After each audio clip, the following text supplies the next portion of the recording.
Assalamualaikum warahmatullahi wabarakatuh. Kami dari kelompok 4 yang beranggotakan Panji Setiawan, Ahmad Yuda, dan saya Mutia Eliza akan mempresentasikan mengenai kebisingan. Nah, rumusan masalah yang pertama, apa yang dimaksud dengan kebisingan? Yang kedua, apa saja yang menjadikan sumber kebisingan? Yang ketiga, apa saja jenis atau tipe dari kebisingan? Yang keempat, kenapa kebisingan dapat terjadi di sekitar kita? Yang kelima, apa dampak yang muncul kita ketika terjadi kebisingan? Batasan masalah. Materi yang disampaikan hanya mencakup pengertian, sumber bising, jenis bising, penyebab, dan dampaknya secara umum. Kebisingan. Kebisingan bisa didefinisikan sebagai suara yang tidak diinginkan yang dapat menimbulkan ketidaknyamanan bagi pendengarnya. Bising dapat diartikan sebagai bunyi yang tidak dikehendaki yang bersumber dari aktivitas alam seperti berbicara dan aktivitas buatan manusia seperti penggunaan mesin. Menurut World Health Organization atau WHO, kebisingan juga bisa diartikan sebagai suara apa saja yang sudah tidak diperlukan dan memiliki efek yang buruk untuk kualitas kehidupan, kesehatan, dan kesejahteraan.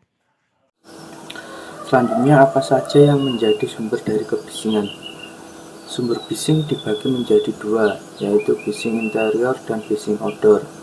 Bising interior atau bising dalam yaitu sumber bising yang bersumber dari manusia, alat-alat rumah tangga atau mesin-mesin gedung. Dan bising outdoor atau bising luar yaitu sumber bising yang berasal dari aktivitas lalu lintas, transportasi, industri, alat-alat mekanis, tempat-tempat pembangunan gedung, perbaikan jalan, kegiatan olahraga, dan kegiatan lain yang berada di luar ruangan.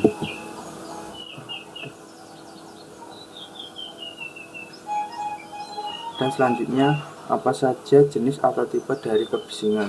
Tipe-tipe kebisingan dibagi menjadi 5. Yang pertama, kebisingan kontinu.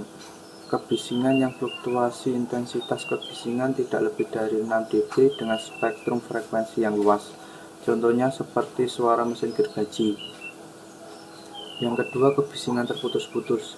Kebisingan yang dimana bunyi mengeras dan melemah secara perlahan.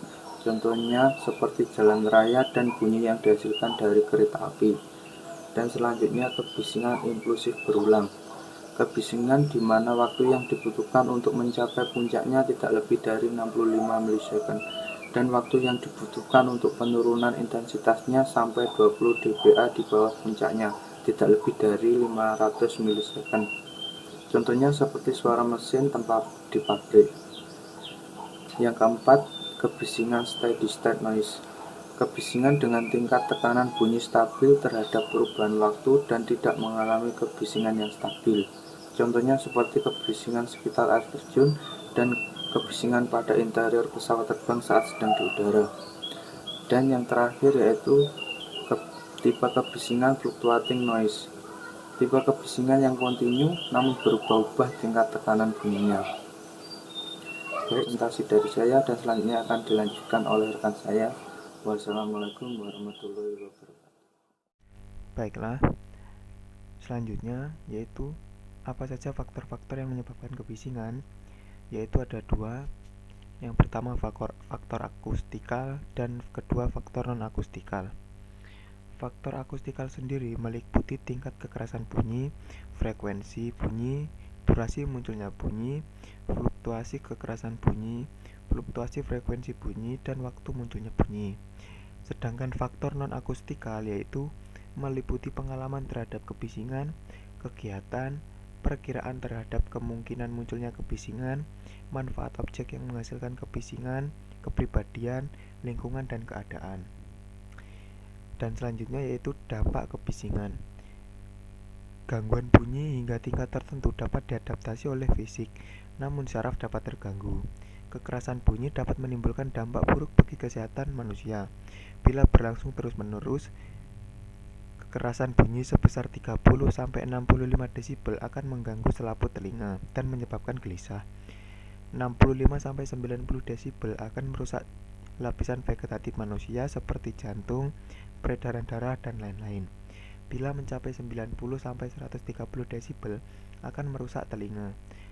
Dari segi kesehatan, tingkat kebisingan yang dapat diterima tergantung pada beberapa lama kebisingan tersebut diterima. Dan akhirnya kesimpulan dari materi tersebut dapat disimpulkan bahwa kebisingan adalah suara yang tidak diinginkan dan dapat menimbulkan efek yang buruk untuk kualitas kehidupan yang berasal dari faktor alam maupun buatan manusia, sehingga kebisingan dapat dikualifikasikan berdasarkan sumbernya dan kekuatan suaranya. Sekian presentasi dari kelompok kami, mohon maaf bila ada salah kata. Sekian, wassalamualaikum warahmatullahi wabarakatuh.